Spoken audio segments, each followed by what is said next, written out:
IMF की शर्त open market और इंटरबैंक में फॉरेन करेंसी फ़र्क 1% से भी नीचे आ गया। ओपन मार्केट में डॉलर 307 रुपये और इंटरबैंक में 305 रुपये का है। इंटरबैंक में डॉलर की कीमत में 1.98 रुपये और ओपन मार्केट में 5 रुपये की कमी वाक़या हुई। ओपन मार्केट में यूरो 3 रुपये कमी से 332 रुपये पर आ गया। हालिया कुछ रोज़ के दौरान यूरो की कीमत में अपनी बुलंद तरीन सतह से 23 रुपये की कमी हुई। ओपन मार्केट में पाउंड 9 रुपये कम होकर 388 रुपये पर आ गया। पाउंड की कीमत में उसकी बुलंद तरीन सतह से 30 रुपये की कमी हुई। सऊदी रियाल 1.50 रुपये कमी से 81.80 रुपये पर आ गया।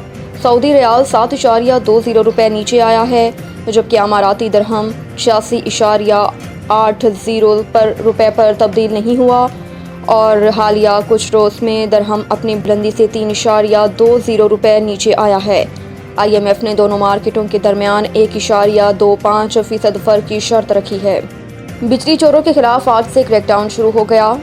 सेक्रेटरी तवानाई राशिद लंगड़याल ने एक बयान में कहा कि बिजली चोरों के खिलाफ आज से क्रैकडाउन शुरू हो गया है। क्रैकडाउन में तमाम चीफ सेक्रेटरीज और IG पुलिस का तावन है। हमें मालूम है चोरों के खिलाफ ये मुहिम आसान नहीं, लेकिन नाकामी की कोई गुंजाइश नहीं है। सेक्रेटरी तवानाई ने कहा कि फील्ड फॉर्मेशन को हिदायत की है कि बिजली चोरों के खिलाफ बिला इम्तियाज़ कार्रवाइयाँ करेंगे। वाजिया रहे कि बिजली चोरी की रोकथाम के लिए क्रैकडाउन निगरान वज़ीर-ए-आज़म अनवारुल हक काकड़ की हिदायत पर किया जा रहा है। गुज़श्ता रोज़ निगरान वज़ीर तवानाई मोहम्मद अली ने वाज़ेह अल्फाज में कहा था कि जब तक बिजली चोरी ख़त्म नहीं होती और लोग बिल अदा नहीं करते, इस वक्त तक आवाम को सस्ती बिजली नहीं मिलेगी। IMF 200 यूनिट वाले बिजली सार्फिन के लिए नरमी पर मुत्तफ़िक गैस की कीमत में इजाफे का मुतालबा कर दिया। ज़राए के मुताबिक सार्फिन को बिजली के बिलों पर रिलीफ देने के मामले पर पाकिस्तान और IMF के हुकाम के दरमियान राब्ता हुआ। ज़राए के मुताबिक IMF ने 400 यूनिट तक बिजली इस्तेमाल करने वालों को रिलीफ देने की तजवीज़ मुस्तरद कर दी। ताहम 200 यूनिट तक बिजली इस्तेमाल करने वाले सार्फिन से बिल्स किस्तों में वसूल करने पर इत्तफाक किया। ज़राए का कहना है कि बिल्स किस्तों में वसूल करने की हतमी मंजूरी वफाकी काबीना से ली जाएगी। इस इक़दाम से तकरीबन 40 लाख बिजली सार्फिन को वक्ती रिलीफ मिलने का इम्कान, जबकि 400 यूनिट तक रिलीफ की सूरत में 3 करोड़ 20 लाख सार्फिन मुस्तफ़ीद हो सकते हैं। ज़राए का कहना है कि IMF ने पाकिस्तानी हुकाम पर बिजली और गैस चोरों के खिलाफ क्रैकडाउन और रिकवरी बेहतर बनाने पर जोर दिया।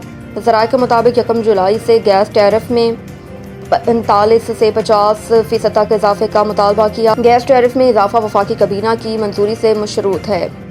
तोशाखाना केस बुशरा बीबी की जमानत में दोषी ऑडियो फरांसिक की तफ्तीशी ऑफिसर की सदा मंजूर। बुशरा बीबी के खिलाफ तोशाखाना जाली रसीदों से मुतल्लिक केस की समाअत district and session court Islamabad में हुई, जिस दौरान बुशरा बीबी वकला के हमरा जज ताहिर अब्बास सप्रा की अदालत पेश हुई।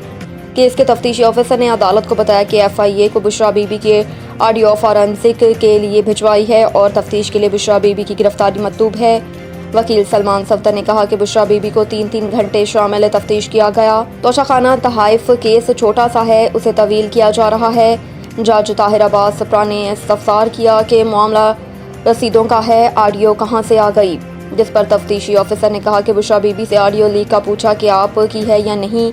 बुशरा बीबी ने कहा मैंने ऐसा कोई गलत काम नहीं किया। बुशरा बीबी ने कहा कि लीक ऑडियो मेरी नहीं। तफ्तीशी ऑफिसर ने सदा की कि बुशरा बीबी को वॉइस मैचिंग के लिए वक्त दिया जाए। अदालत ने तफ्तीशी ऑफिसर की सदा मंजूर करते हुए समाअत मुलतवी कर दी और बुशरा बीबी की अबूरी जमानत में भी 12 सितंबर तक तोसी कर दी।